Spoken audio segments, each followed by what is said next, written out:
Terre Haute city officials joined the Vigo County Council to discuss how money from the American Rescue Plan Act could impact the local community. Jen Thompson attended today's special meeting and heard a couple of stakeholders and how these funds could impact their organizations. Jen. Dana, it was an informational meeting for the city of Terre Haute as well as Vigo County commissioners led by RJL Solutions and Baker Tilly. The meeting focused on compliance and eligibility when it comes to awarding more than $50 million combined between the city and county.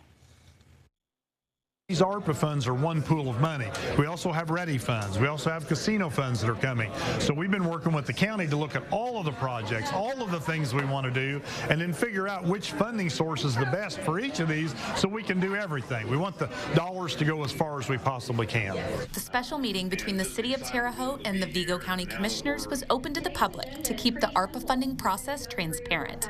Many stakeholders were in attendance. Stakeholders could be somebody who we would like to fund directly on a project, and there's also stakeholders that will manage the process for us. So if you're a not-for-profit, if you're someone who small business, let's say, there will be an application process that will soon appear, and in the next couple of months probably, that you will be able to apply for some of these funds. And so today was just the beginning of laying that foundation, the groundwork of how the funds will work its way from city and county out into the community. Susan Turner, executive director of the Terre Haute Children's Museum, says over the last 12 months, the museum has gone through a strategic planning process as well as a master facility planning process. We identified that there is a great need in downtown Terre Haute for an outdoor play space.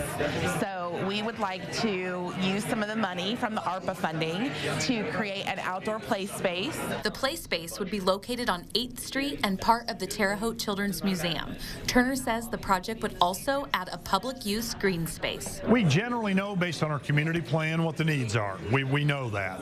And so what we're trying to find now are people who want to bring a project or an opportunity that could be funded that will meet some of those community goals. Stakeholders are working with Baker Tilly to confirm eligibility. Then, if eligible, will present their project to the city and county for possible funding. I'm really excited about this funding, not just for our project, but for the whole community. This is a huge infusion of funds. This is a once-in-a-lifetime opportunity. I'm really proud of our leaders for taking the time to understand all the rules and regulations and ins and outs and really looking at where we are as a community, looking at our community plan and being intentional about how they're investing for our future. All ARPA funds must be fully committed by December 31st, 2024 and expended no later than December 31st of 2026. Organizations are working with community partners Baker and Tilly and RJL Solutions to prepare for the next steps to possible project funding.